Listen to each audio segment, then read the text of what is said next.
자, 오늘 하나님의 말씀 보겠습니다. 오늘 하나님의 말씀은 구약성경 전도서 3장 11절 말씀입니다. Today's scripture comes from Ecclesiastes chapter 3 verse 11.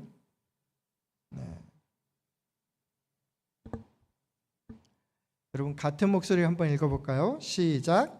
하나님이 모든 것을 지으시되 때를 따라 아름답게 하셨고 또 사람들에게는 영혼을 사모하는 마음을 주셨느니라. 그러나 하나님이 하시는 일의 시종을 사람으로 측량할 수 없게 하셨도다. 아멘. 딱 두 분만 저를 따라 하시더라고요. 여러분 다 같이 다시 한번 읽어주셨으면 좋겠습니다. 같이 다시 한번 읽을게요. 시작. 하나님이 모든 것을 지으시되 때를 따라 아름답게 하셨고 또 사람들에게는 영혼을 사모하는 마음을 주셨느니라. 그러나 하나님이 하시는 일의 시종을 사람으로 측량할 수 없게 하셨도다. 아멘. 영어로 한번 읽어드리겠습니다.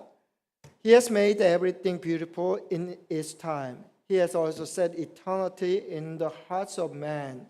Yet they cannot fathom what God has done from beginning to end.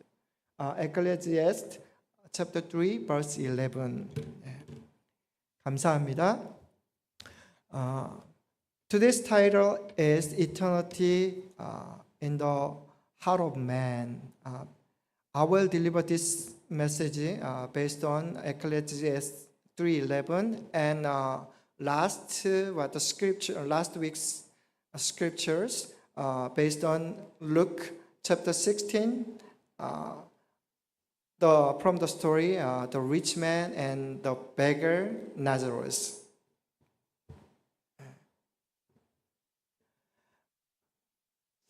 하나님이 우리에게 허락하지 않는 것이 하나 있습니다. 아주 옛날에 어느 시골에 그러니까 가죽으로 신발을 잘 만드는 그런 노인과 그 옆에 조수가 살고 있었습니다. 하루는 이 가게 앞으로 큰 마차가 한 대 딱 멈춰서더니 그 마차에서 아주 풍채가 좋은 아주 큰 부자가 한 명 내리고 그 옆에서 시종이 아주 둘둘만 큰 가죽을 가지고 이렇게 그 가게로 들어섰습니다.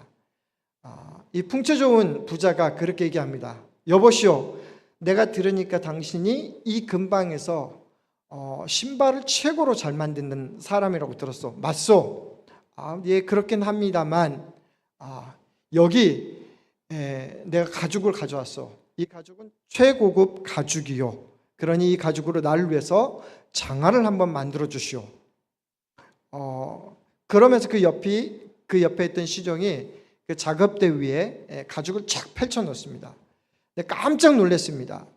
지금까지 평생에 처음 본 그렇게 값비싼 그런 가죽이었습니다.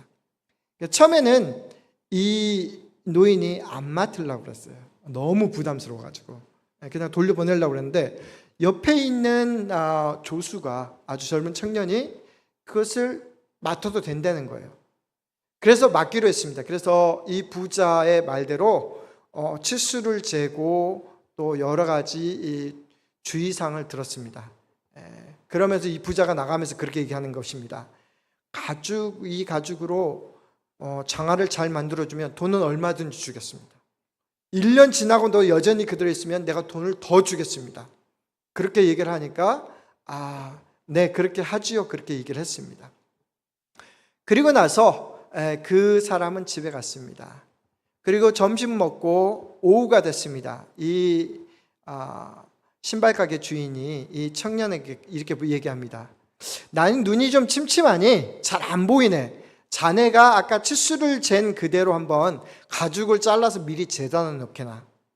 그래서 이 청년한테, 이 조수한테 맡겼습니다. 이 조수가 가위를 가지고 와서 이 가죽을 자르기 시작합니다. 보통 구두를 만들면 이렇게 길쭉하게 해야 되는데 동그랗게 이렇게 가죽을 자르는 거예요. 그래서 깜짝 놀란 거예요. 이 비싼 가죽을 갑자기 구두로 안 만들고 동그랗게 하는 걸 보고 깜짝 놀란 거예요. 그래서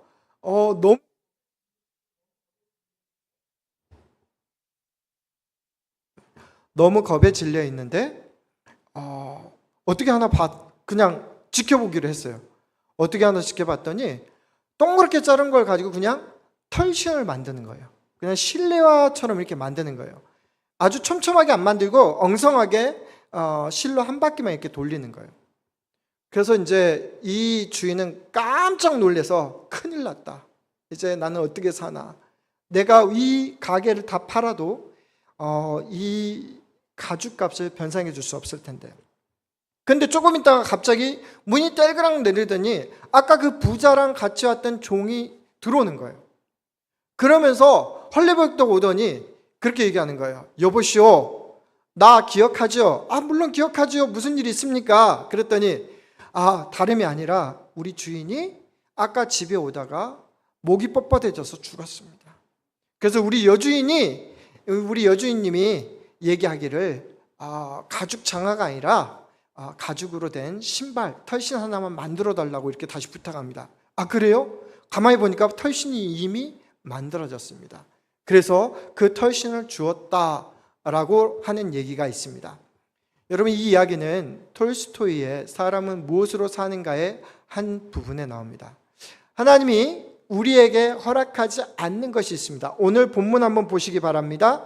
맨 마지막에 하나님께서 하시는 일의 시종을 사람으로 측량할 수 없게 하셨도다, 그렇게 됐습니다. 우리는 내일을 잘 안다고 생각합니다. 내일은 당연히 주어지는 것이라고 생각합니다. 그래서 내일은 당연히 주어지는 것이기 때문에 그렇게 신경 쓰지 않습니다. 단순히 한 며칠 있을 것에 대해서 우리는 그렇게 생각합니다. 내일 가게 일은 이렇게 준비를 해야겠다. 내일 직장 가는 데 가서 직장 일은 이렇게 준비해야겠다. 내일 사람들 만나는데 점심 약속했으니까 어디서 만나야겠다. 그리고 그렇지, 내일은 병원 가는 날이지. 그래서 병원 가는 것만 이렇게 준비해야겠다, 그렇게 생각을 합니다.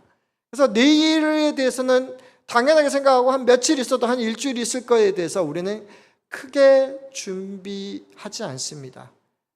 여행 갈 때나 좀 준비할 뿐이지 여러분들 보통 내일에 대해서는 그렇게 생각하지 않습니다. 그런데 내일 일은 어떻다고요? 아무도 모른다고요. 내일 일 어떤 일이 생길지 몰라요. 그래서 하나님께서 우리에게 무슨 교훈을 주냐면, 우리가 내일 무슨 일이 생길지 미리 알 수만 있다면, 그 일에 대해서 잘 준비할 수만 있다면 보다도 의미롭고 보람찬 생활을 할 수 있게 될 것이라고 이렇게 생각합니다. 우리가 지난주에 누가복음 16장에 나오는 부자와 나사로 이야기를 이렇게 읽었습니다. 중간에 제가 끊었어요. 너무 길어져가지고. 그래서 오늘 그 부분 중에 끊어졌던 그 부분을 다시 한번 읽어보려고 합니다. 누가복음 16장 22절과 23절을 읽으면서 도대체 일상생활 말고 우리가 만약에 혹시 내일 죽게 된다고 하면 무슨 일이 벌어질 것인가에 대한 이야기를 좀 나눠보고자 합니다. 자, 여러분 앞부분을 보세요. 누가복음 16장 22절과 23절에 이렇게 기록되어 있습니다. 이에 그 거지가 죽어 천사들에게 받들려 아브라함의 품에 들어가고 부자도 죽어 장사되매 그가 음부에서 고통 중에 눈을 들어 멀리 아브라함과 그 품에 있는 나사로를 보고 라고 되어 있습니다. 자, 여기서 우리는 세 가지 사실을 알 수 있습니다. 첫째, 누구나 죽는다라는 것입니다. 한때 우리나라 사람들 중에 9988234라는 말이 이렇게 유행했습니다. 무슨 말인가 하니 대한민국의 평균 수명이 올라갔어요. 요새 몇 세까지 삽니까? 70세 시대가 아니에요. 대한민국의 평균 수명이 여자들은 87세 정도, 그 다음에 남자들은 한 4살 정도 어린 83세까지 정도 산다라고 얘기합니다. 근데 요새는 점점점 그것이 늘어나는 거예요. 그래서 9988234는 무슨 뜻이냐면 99세까지는 팔팔하게 살다가 한 2, 3일 그냥 병원에서 아프다가 조용히 죽는 것. 저의 소원도 똑같습니다. 저는 여러분이 아프지 않고 그냥 편안하게 주무시다가 사셨으면 좋겠습니다. 아멘? 예, 아멘 안 하신 분들은 누구십니까? 예, 좌우지간 99세까지 팔팔하게 사시다가 이렇게 하나님 품에 안기셨으면 좋겠습니다. 두 번째로는요, 오늘 이 누가복음 보니까 죽으면 그 다음에 일어나는 일은 영이 부활한다는 거예요. 죽었던 나사로도 부활했습니다. 그리고 누구도, 부자도 부활했다라는 것입니다. 세 번째 사실은 뭐냐면요, 죽고 나서 아무 일도 안 벌어지는 줄 알았더니 여기에 있는 것처럼 거지 나사로가 간 아브라함의 품으로 비교되는 천국이 있고요, 그리고 부자가 간 음부라고 해석된 지옥이 있다라는 것입니다. 예, 그래서 우리는 죽고 난 다음에 반드시 우리가 어딘가에 가게 된다라는 것입니다. 거기가 끝이 아니라 그 다음에 반드시 우리 앞에 우리 앞에 갈림길이 있는 거예요. 천국과 지옥이라는 갈림길이 있는 거예요. 제가 일주일 동안 이 설교를 준비하면서 얼마나 머리가 아팠는지 모릅니다.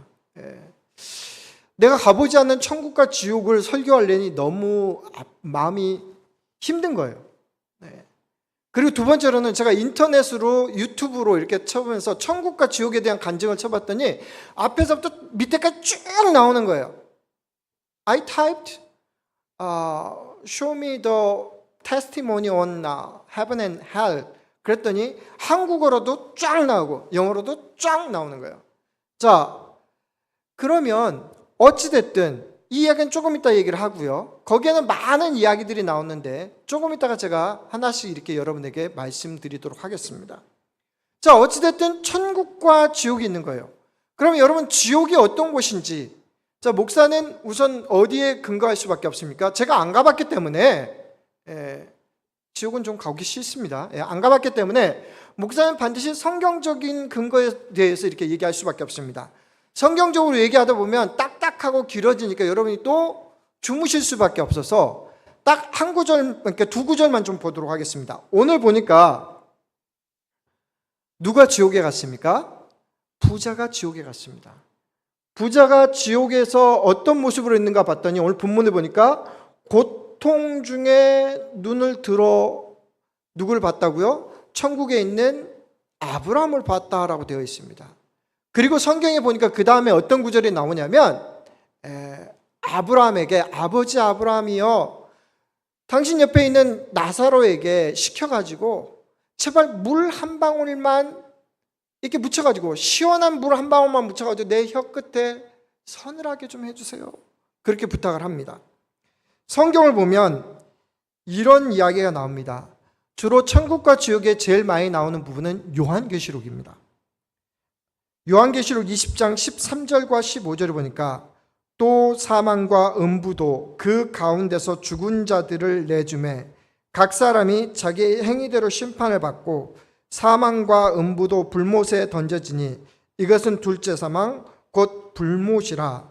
누구든지 생명책에 기록되지 못한 자는 불못에 던져지리라. 아주 무서운 얘기죠. 생명책에 기록되지 않는 자는 뭐에 던져진다고요? 불못에. 영어로 보니까 The Lake of Fire가 지옥임을 볼 수 있습니다. 그래서 공통적으로 지옥에 나타나는 현상이 있습니다. 첫째는 어둡다라는 거예요. 흑암 가운데 던져진다라는 거예요. 두 번째는 고통이 너무도 심해서 참을 수 없다라는 거예요. 내가 견딜 수 없는 그런 고통들이 한없이 이어진다라는 거예요. 세 번째는 가장 분명하게 성경 속에서 제일 많이 비춰주는 게 뭐냐면 유황불 가운데서 우리가 영원토록 고통당하는 거예요. 여러분, 지옥은 누가 가게 될까요? 지옥은 누가 갑니까? 이 세상에서 가장 악독한 일 한 사람들이 지옥에 가게 되겠죠. 그죠? 예. 세상에서 속이는 자, 살인자, 범법한 자들이 지옥에 가게 될 것입니다. 그런데요, 아까 제가 유튜브를 이렇게 찾아봤다고 그랬잖아요. 그래서 제 눈에 들어오는 두 가지 간증이 있었습니다. 네. 첫 번째 간증은 이것입니다. 박보영 목사님이 하는 그 교회에 이렇게 출석하는 한 고등학생, 여자 고등학생인 것 같아요. 그 고등학생이 울면서 간증을 합니다. 네. 내용인즉슨 뭐냐면 내가 갑자기 꿈에 이렇게 어느 곳에 갔는데 천국에 가려고 그랬더니 갑자기 막더라는 것입니다.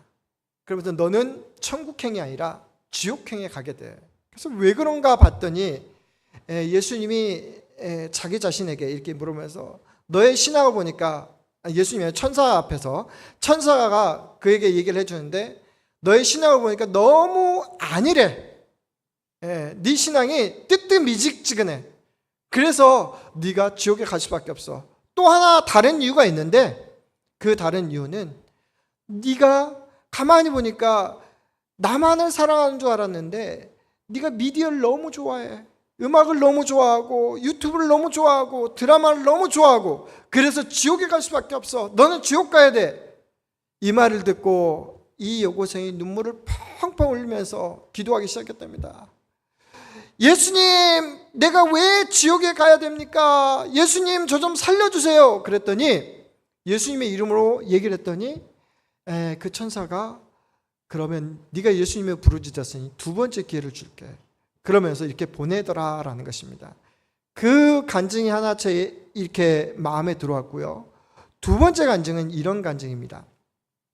어느 권사님이 질병으로 오랫동안 병원 신세를 지게 된 거예요. 오랫동안. 그러다가 목사님을 불러서 임종 예배를 드렸습니다. 그러다 임종 예배를 드렸는데 죽은 줄 알았는데 그 권사님이 살아난 거예요. 그 옆에서 남편이 깜짝 놀랐죠. 죽은 사람이 살아났으니까. 그랬는데 한 달 있다가 이 권사님이 또 죽은 거예요. 그리고 나서 그 남편이 보니까 이 한 달 동안에 이 남편이 모습이 확 변화된 거예요. 그래서 그 목사님이 물어본 거예요. 도대체 무슨 일이 있었길래 당신이 이렇게 변화된 것입니까?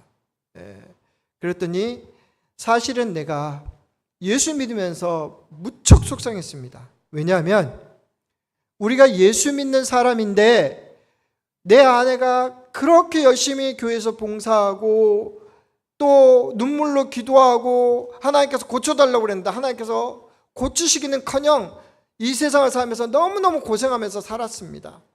그래서 너무 속이 상했는데 그나마 내 친구들이 내 아내가 있는 병실에 와가지고 문병을 하는데 그 친구들이 이렇게 말할 때마다 속상했습니다. 지금쯤이면 하나님이 네 기도를 들어줘야 되지 않냐.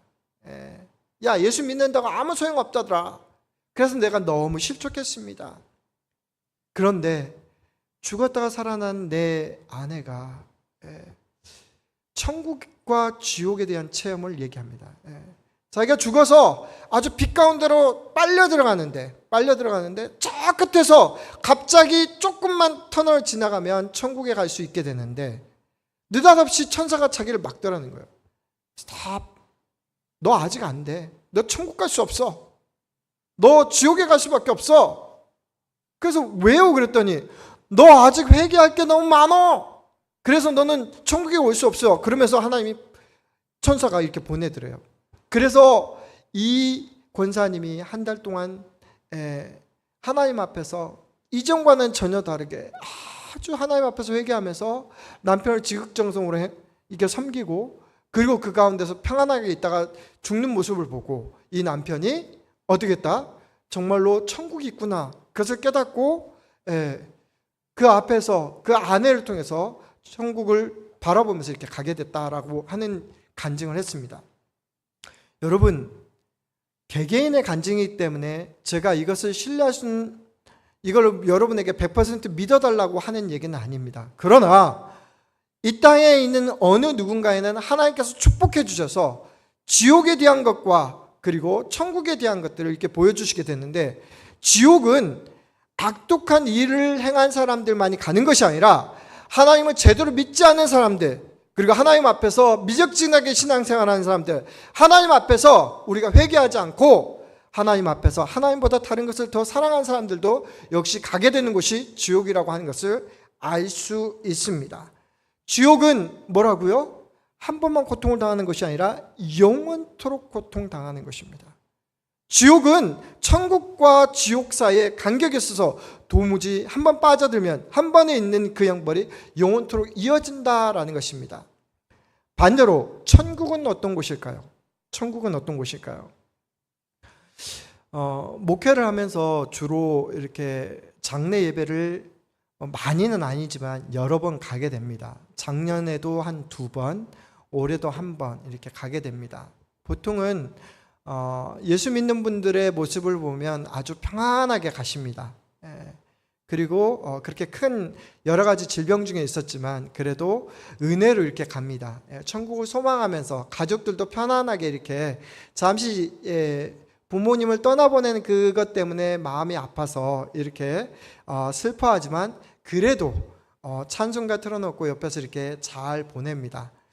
보통 주변의 목사님들, 저보다 더 오래되신 목사님들이 그런 얘기를 합니다. 대충 보면 이분이 천국 갈 것 같다라고 얘기하는 분들이 있습니다. 어떤 분들이냐면 소천하실 때 아주 평안하게 눈을 감으시는 분들 보면 보통은 천국 갈 것 같다라고 얘기합니다. 또한 이런 고백도 합니다. 이렇게 하나님 나라에 죽고 나서 이렇게 그 다음에 어디에 가기 전에 늘 하시는 얘기가 밝은 빛이 보인다. 저게 밝은 빛이 보이고 천사가 나를 영접하러 왔다. 여러분 다시 한번 말씀드립니다. 내가 죽기 전에 누가 기다리고 있다고요? 천사가 기다리고 있다고요. 저승사자가 요새 너무 유행해가지고 저승사자가 나를 기다리고 있다고 믿는 사람이 있는데요. 우리 예수 믿는 사람은 누가 기다리고 있다고요? 천사가 기다리고 있다고요. 그래서 보통 목사님들이 그렇게 얘기한다고 합니다. 정말로 죽음이 임박해서 너무 두려워 떨고 무서워하고 그런 사람들은 보통은 죄송하지만 천국에 대한 소망이 없이 산 사람들이라고 이렇게 얘기합니다. 그러나 평안함으로 그 밝은 빛을 보고 천사를 본 사람들은 어떻게 된다고요? 천국에 갈 확률이, 천국을 본 그런 사람들이 높다라고 이렇게 얘기를 합니다. 오늘 말씀에도 그렇게 됩니다. 그 앞에 보니까 부자는 어떻게 해요? 지옥에 갔지만 나사로는 어떻게 됐다고요? 천국에 가게 되는데 천사에게 붙들림을 받아서 이렇게 가게 됐다라는 것을 보게 됩니다. 여러분, 천국은 어떤 곳입니까? 아까 역시 천국은 이런 곳입니다. 요한계시록에 보니까 이렇게 되어 있습니다. 보라, 하나님의 장막이 사람들과 함께 있음에 하나님이 그들과 함께 계시리니 그들은 하나님의 백성이 되고 하나님은 친히 그들과 함께 계셔서 모든 눈물을 그 눈에서 닦아주시니 다시는 사망이 없고 애통하는 것이나 곡하는 것이나 아픈 것이 다시 있지 아니하리니. 천국에 없는 게 있어요. 눈물이 없습니다. 질병이 없습니다. 고통이 없습니다. 사망이 없습니다. 곡하는 것이 없습니다. 줄이는 것도 없고, 그리고 우리 가운데 영원한 안식이 주어진다라는 것입니다. 여러분, 빛 가운데 우리가 천사로 영접되면서 일어나는 변화가 하나 있습니다. 우리의 모습이 어떻게 된다고요? 천사와 같이 변화될 것입니다. 제가 어느 날 동기들 카톡방에 어떤 동기가 저한테 사진 한 장을 보냈어요. 그래서 갑자기 사진 하나 보내갖고 얘가 저한테 잘못 보낸 줄 알았어요. 어느 청년의 모습을 하나 이렇게 청년 사진 하나를 보내갖고 저한테 잘못 보내는 줄 알았어요. 그래서 어느 형제님을 이렇게 보냈나 보다. 근데 가만히 보니까 그 사진이 굉장히 낯이 익는 거예요. 그래서 내가 이게 누구 사진인지 보니까 어느 형제님인가 봤더니 누구예요? 저예요. 30년 전 대학 졸업 때 찍었던 그 졸업 사진을 이렇게 딱 보내는 거예요. 이렇게 저한테 보내는 거예요. 딱 봤더니 어떻게 되냐면 눈이 살아있는 거예요. 30년 전이니까 제 눈이 살아있고 피부도 탱탱하고 아주 멋진 그런 모습으로 이렇게 되어 있는 거예요. 그래서 제가 깜짝 놀랐죠. 여러분, 그 시절로 다시 돌아가고 싶더라고요. 제가 보니까 제가 가끔 여러분의 집에 가서 보면 앨범을 보여주시거든요. 한 30년 전에 보면 여러분들 얼마나 멋있는지 몰라요. 아름다운지 몰라요. 근데 우리들이 죽고 나면 그 시절로 돌아간다고요? 아니에요. 우리들의 모든 모습이 천사와 같이 바뀌게 된다고요. 여러분, 그 모습이 사도 바울이 고린도전서 15장에서 이렇게 표현하고 있습니다. 죽은 자의 부활도 그와 같으니 썩을 것으로 심고 썩지 아니할 것으로 다시 살아나며. 뭐라고요? 썩을 것으로 심어지지만, 아파서 질병 가운데 썩을 것으로 심어지지만 썩지 아니할 것으로 심고 다시 살아나고, 욕된 것으로 심고. 여러분 가운데 감추고 싶은 그런 부분들 많잖아요. 근데 어떻게 살아난다고요? 영광스러운 것으로 다시 살아나며, 약한 것으로 심고 강한 것으로 다시 살아나며, 육의 몸으로 심고 신령한 몸으로 다시 살아나나니 육의 몸이 있은즉 또 영의 몸도 있느니라 라고 고린도전서 15장 42절부터 44절까지 얘기합니다. 어찌됐든 우리의 몸은 여러분의 리즈 시절이 아니라 하나님의 영광이 우리 가운데 투영된 천사와 같은 그런 거룩하고 완전한 모습으로 우리 가운데 이렇게 나타날 것입니다. 천국에 가서 우리 가족을 보는데, 우리 아버지가 돌아가실 때는 굉장히 늙었지, 머리가 백발이었지, 우리 어머니가 이렇게 아프시다가 이렇게 돌아가셨는데 이런 모습이지, 그런 모습이 아니라는 거예요. 어떤 모습이에요? 우리 하나님의 영광이 그 안에 온전히 깨끗한 모습으로, 가장 좋은 모습으로 변화된다라는 것입니다. 저와 여러분 가운데 그 소망이 있기를 원합니다. 믿습니까? 아멘. 자, 이렇게 변화된 우리들이 천국에 인도되어서 우리가 어떤 일을 하게 됩니까? 하나님 앞에서 변화되어서 영원한 안식을 누리게 됩니다. 영원한 안식. 성 어거스틴은 그런 얘기를 했습니다. 우리가 주 안에서 쉼을 얻을 때까지 우리에게는 안식이 없다라고 이렇게 얘기를 하고 있습니다. 우리가 주님 안에서 영원한 안식을 누리게 될 것입니다.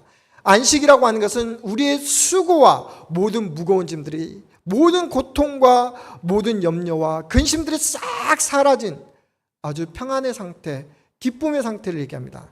그리고 나서 영원한 안식을 누리면서 어떻게 얘기합니까? 천국에서 먼저 믿은 사람들과 그리고 수많은 천사들과 함께 우리 하나님을 기쁨으로 찬양하게 될 것입니다. 그날에 우리에게 승리의 노래를 부르면서 하나님의 영광에 같이 참여하게 될 것입니다. 그리고 그날에 우리가 어떤 일을 하게 될 것입니까? 우리가 그날에 이 땅을 바라보면서도 이 지옥의 음부와 그 모든 권세를 이기고 하나님처럼, 하나님께서 우리에게 이 땅의 왕처럼 그런 왕노릇하게 만드실 것이다 라는 것입니다. 그것이 바로 어디라고요? 천국이라고요. 그러므로 사랑하는 성도 여러분, 천국에 대한 소망이 우리 가운데 있기를 원합니다. 그러면 성경은 우리가 누가 천국에 가고 지옥에 가는지 분명하게 알려주십니다. 성경을 통해서 뭐라고 알려주시냐면, 예수 그리스도를 믿는 자는 천국에 가게 되고 예수 그리스도를 믿지 않는 자는 지옥에 간다라고 얘기를 하고 있습니다. 요한복음 3장 18절에 보니까 뭐라고 되어 있냐면, 그를 믿는 자는 심판을 받지 아니하는 것이요 믿지 아니하는 자는 하나님의 독생자의 이름을 믿지 아니하므로 벌써 심판을 받았느니라 라고 되어 있습니다. 그러니까 천국과 지옥에 대한 첫 번째 기준은 아주 선명해요. 예수 그리스도를 마음속에 구주로 영접한 자는 이미 천국이 보장되어 있는 거예요. 믿습니까? 아주 이게 아리까리하게 이렇게 믿는 분들이 있습니다. 저와 여러분 가운데 예수 그리스도를 이미 마음 가운데 영접하고 구주로 믿고 살아가는 저와 여러분은 우리에게 지옥이 없고 바로 천사들의 붙들림을 받아서 천국으로 가게 된다라는 사실입니다. 그런데 여러분, 우리가 예수 믿고도 아무렇지 않게 사는 사람들이 있습니다. 예수님께서 나중에 여러 가지 이야기들 중에 어떤 사람은 영벌에, 어떤 사람은 영생에 들어가는 이야기를 하나 들려주십니다. 그게 어디에 나오냐면 마태복음에 보니까, 마태복음 25장에 보니까 양과 염소의 이야기가 나옵니다. 그러면서 예수님 앞에 모인 수많은 사람들을 두 그룹으로 쫙 나누더니 한쪽은 양의 그룹으로, 한쪽은 염소의 그룹으로 나누면서 양의 그룹은 영생으로, 염소의 그룹은 영벌로 가라고 얘기합니다. 그러면서 뭐라고 얘기합니까? 예수님께서 이런 이야기를 덧붙이십니다. 내가 줄일 때 먹을 것을 주었고, 목마를 때 마시게 하였고, 나그네 되었을 때 영접하였고, 헐벗었을 때 옷을 입혔고 병들었을 때 돌봤고 옥에 갇혔을 때 와서 보았느니라. 내가 진실로 진실로 너에게 이르노니 너희가 여기 내 형제 중에 지극히 작은 자 하나에게 한 것이 곧 내게 한 것이니라 라고 이렇게 얘기를 합니다.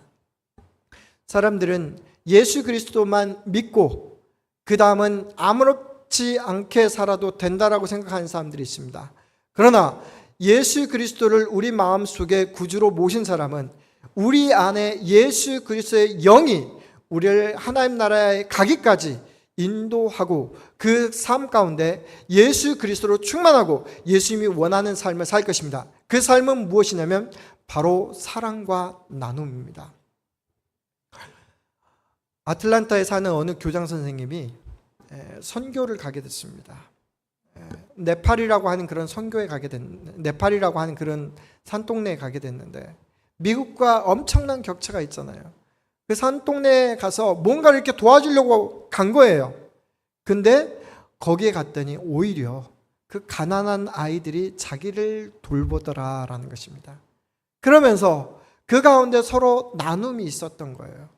그래서 자기는 잘 사는 사람이기 때문에 아이들에게 공책도 전해주고 또 랩탑도 좀 주고 아이들에게 복음도 전해주고 이렇게 할 줄 알았는데 그 작은 아이들, 그 소외된 아이들을 통해서 복음을 전했더니 그 아이들이 자기에게도 사랑을 나누더라라는 것입니다.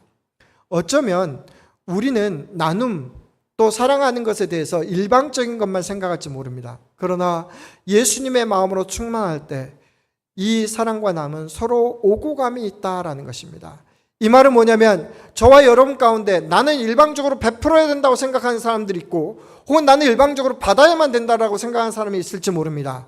그러나 하나님께서 우리 가운데 예수님의 영으로 충만한 우리들에게 우리 주변에 아무리 부자여도 지극히 작은 소자가 하나 있을 것이고 아무리 가난한 사람이라도 예수 안에서 충만한 부자가 있을 것입니다. 그 가운데 뭐 하라고요? 사랑과 나눔으로 소통하라고 이야기하고 있습니다. 사랑하는 성도 여러분, 말씀을 정리하도록 하겠습니다. 내일 일, 당장 한 주간의 일, 그리고 한 달간의 일에 대해서는 많은 사람들이 준비를 합니다. 그런데 여러분, 앞으로 성경을 통해서 분명하게 보여주는 천국과 지옥에 대한 그 문제에 대해서 여러분은 얼마만큼 준비가 되어 있습니까? 오늘 본문 말씀으로 다시 한번 들어가 보겠습니다. 뭐라고 되어 있냐면 하나님이 모든 것을 지으시되 때를 따라 아름답게 하셨고 또 사람들에게는 영혼을 사모하는 마음을 주셨느니라. 그러나 하나님이 하시는 일의 시종을 사람으로 측량할 수 없게 하셨도다. 마지막 절은 제가 설명을 했고요.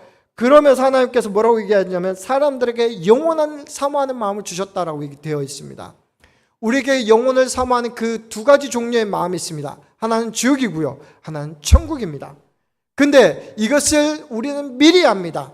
특별히 우리 가운데 사랑과 나눔으로 우리 가운데 예수 그리스도의 충만한 마음을 봤을 때 하나님의 모든 것을 지으시되 때를 따라 아름답게 하신 그 자그마한 부분들을 우리가 미리 맛보게 하셨다라는 것입니다.